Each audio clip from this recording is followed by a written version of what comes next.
Good day everyone. Our topic for the day is all about tidal wave energy. What is tidal wave energy? Tidal energy is a form of hydropower that converts the energy obtained from tides into useful forms of power, mainly electricity. Tidal energy or tidal power can be defined as the energy that is a result of the moon and the sun's gravitational influence on the ocean. Height differences between high and low tides create tidal currents in coastal areas, and these currents can be strong enough to drive turbines. There are two ways to generate tidal energy. The first one is tidal barrage, the second one is tidal stream generator. What is tidal barrage? Tidal barrage power plant consists of three main parts. The first being the barrage itself, holding the water back during the high tide. The second part is sluice gate that let water through the third part, the turbine and generator, resulting electricity generation. The sluice gates are left open during high tide and closed during low tide to create a water level differential, creating a potential difference that powers the turbine when the water is released. Tidal stream generator. Tidal stream generators are very similar to wind turbines, except they're below the water surface instead of above or on land. The turbine and generator converts the movement of water coming from change in tide, the kinetic energy, into electricity. Water is 830 times denser than air and therefore can generate electricity at lower speeds than wind turbines. What is the advantages and disadvantages of tidal energy? The first one is very high efficiency of around 80% can be obtained. Produces no greenhouse gas emissions during operation. Tidal stream generators have minimal environmental impact. Low operation cost once construction is complete. Reliable energy production. Tides are predictable and constant. Tidal barrages have very long lifespan, 100 years. Renewable energy source drives tides. What is the disadvantages of tidal energy? High construction cost. Second, limited location around the world where tidal energy is available. Habitat and environmental changes and destruction, particularly with tidal barrages.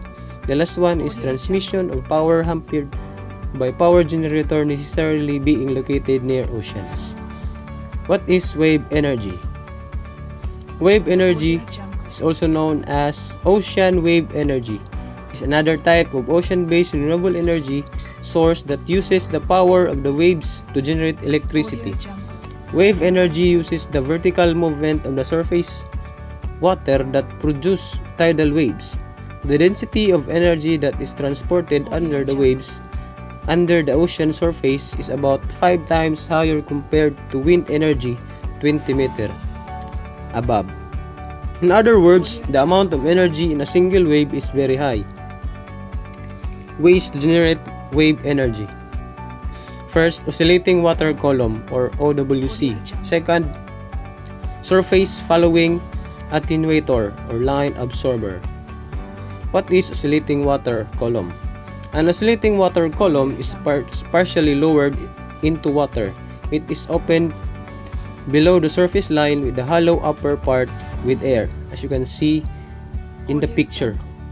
The water level within the water column increases and decreases with waves coming in, resulting in compression and decompression of air. Wells turbines are ideal for the purpose of converting this into energy, because the turbines rotate the same way independent of the direction of the airflow. A generator converts this mechanical energy into useful electricity. The surface following attenuator.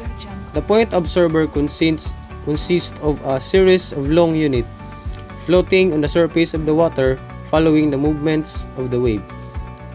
It is this movement that is harnessed and converted to electricity in the point absorber. This device looks like a sea snake in the water. It consists of a series of joints that generate power as the waves move them up and down through hydraulic ramps and generator. An underwater cable moves the electricity to the shore. What is the advantages of the wave energy? Wave power is a renewable energy source. Waves are always predictable.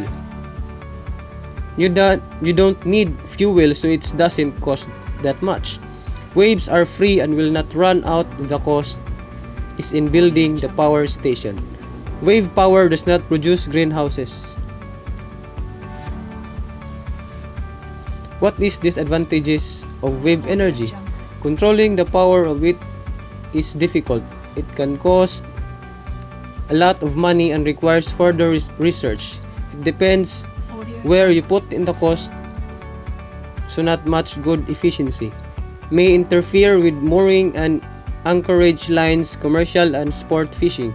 Waves can be big or small, so you may not always be able to generate electricity. The equipment is expensive. That would be all. Thank you. Audio Jungle.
Audio Jungle.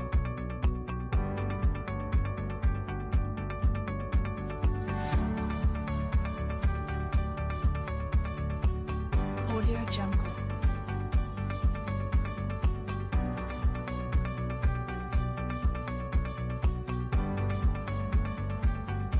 Audio Jungle.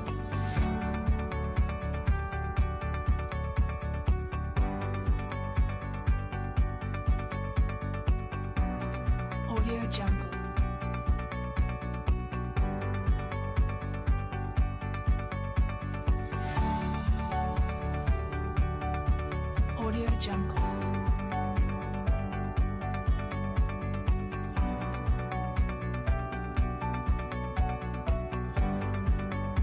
Audio Jungle.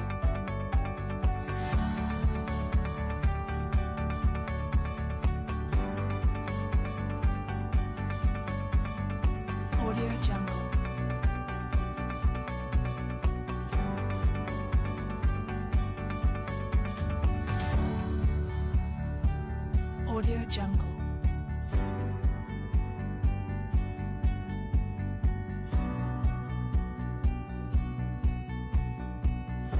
Audio Jungle.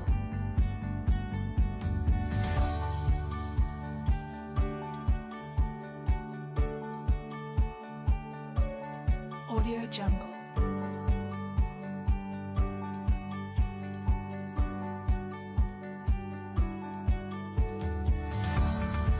Audio Jungle.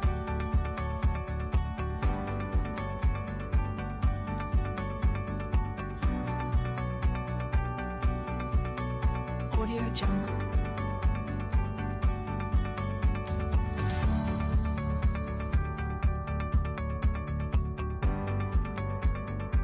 Audio Jungle.